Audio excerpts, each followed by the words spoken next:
Hey everyone, I'm Mr. Willis, and you will love economics.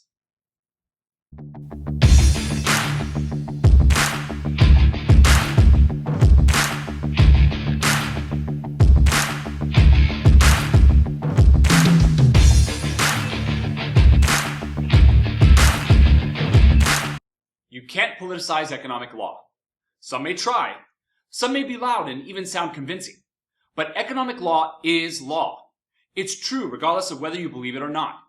So when you hear people argue about economics, you're not listening to a debate over the legitimacy of economic law. Chances are, you're listening to different economic viewpoints or opinions. These viewpoints stem from two schools of thought in macroeconomics, the classical theory and the Keynesian theory. The classical theory is founded on the philosophies of Adam Smith, father of laissez-faire economics. Classical economists believe that consumers and firms make decisions in the free market economy in order to maximize their own self-interests.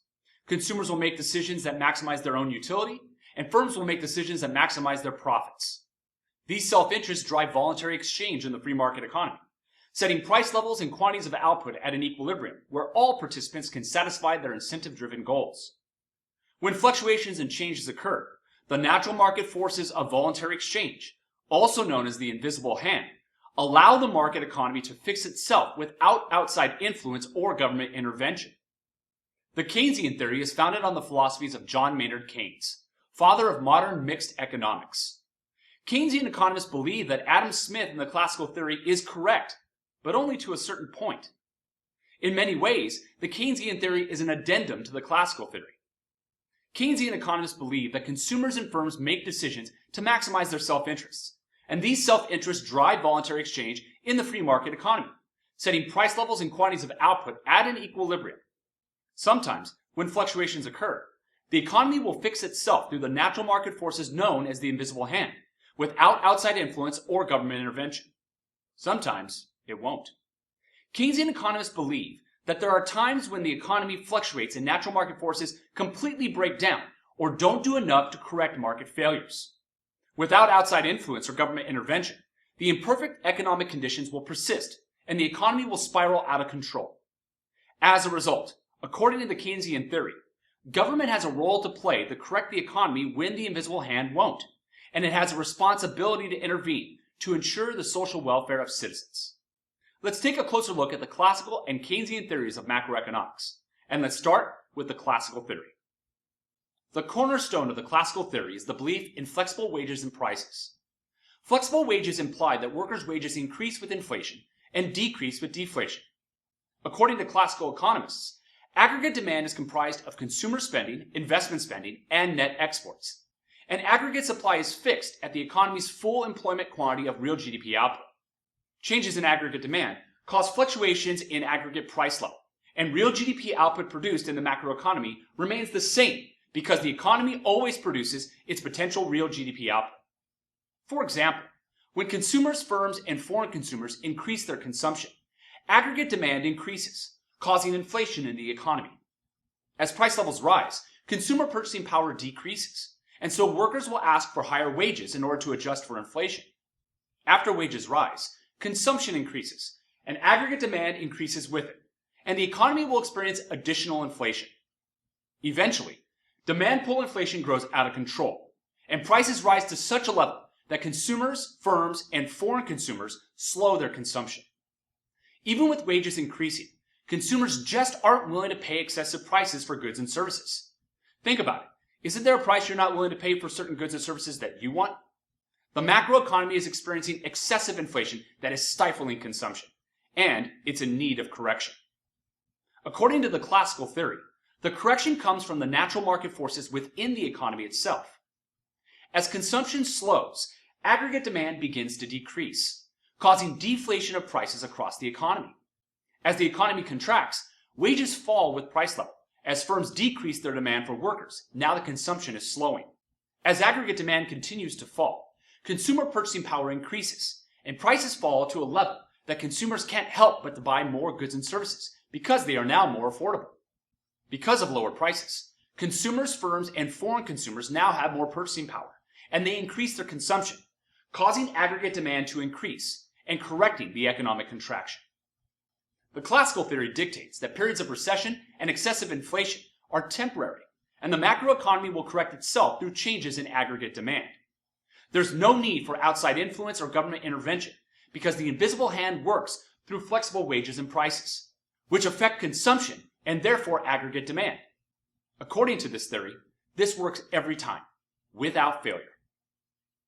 The Keynesian theory says that's true, but not all the time.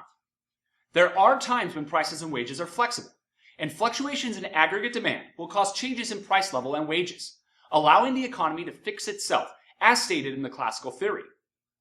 But there are times when the economy fails to fix itself because the invisible hand breaks down, and the only way to correct market failure and return the economy to equilibrium is through government intervention.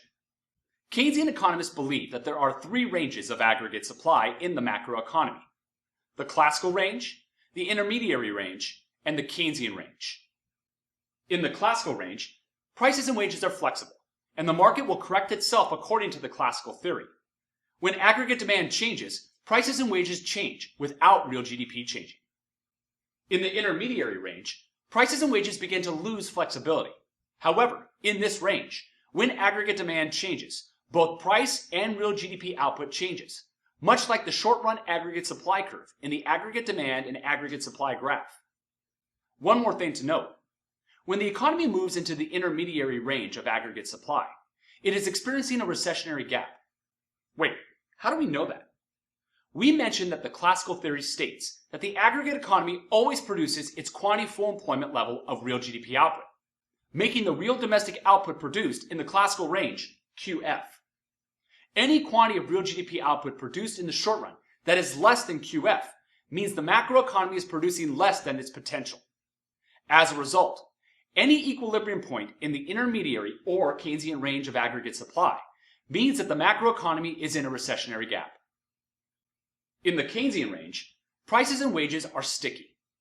The cornerstone of the Keynesian theory is the belief in sticky wages and prices. Sticky wages imply that workers' wages remain fixed at the same rate, regardless of changes in aggregate demand. According to Keynesian economists, when aggregate demand decreases to a point that the economy contracts and enters the Keynesian range of aggregate supply, prices have fallen so low that they become sticky and will not deflate any further. Changes in aggregate demand will cause changes in real GDP output, but prices will remain fixed and will not change. Firms just aren't willing to sell their products for lower prices because they have to make revenue or they'll be forced to shut down.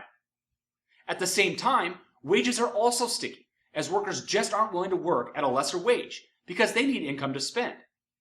If consumers, firms, and foreign consumers are not consuming economic goods at this deflated price level, they never will. They may be waiting for prices to deflate a little further so that goods and services are more affordable.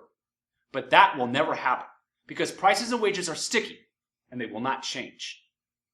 As consumption continues to fall, aggregate demand decreases, causing further economic contraction, a wider recessionary gap, and worsening economic conditions. As the unemployment rate increases and income and consumption levels plummet, aggregate demand will continue to fall. Because prices and wages are sticky, the invisible hand is broken, and the economy cannot fix itself. This vicious cycle of economic contraction will continue until either the economy collapses or government can intervene and use policy to stimulate aggregate demand and reverse economic conditions. Not seeing it yet? Okay, let's go back to the point in history where Keynesian economics was born, the Great Depression. By 1929, massive consumer spending and investment spending had driven the United States economy to a peak real GDP of $103 billion. But the economy was experiencing inflation, and personal debt and limited income began to stifle consumption levels. Combined with the massive loss of savings and bank failures, and the evaporation of disposable income in the stock market crash, American consumerism plummeted, and the unemployment rate skyrocketed from 3.2% in 1929 to 8.9% in 1930.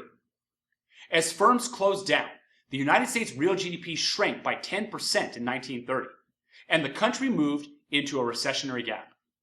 Most Americans relied on the classical theory of flexible prices and wages to save the economy.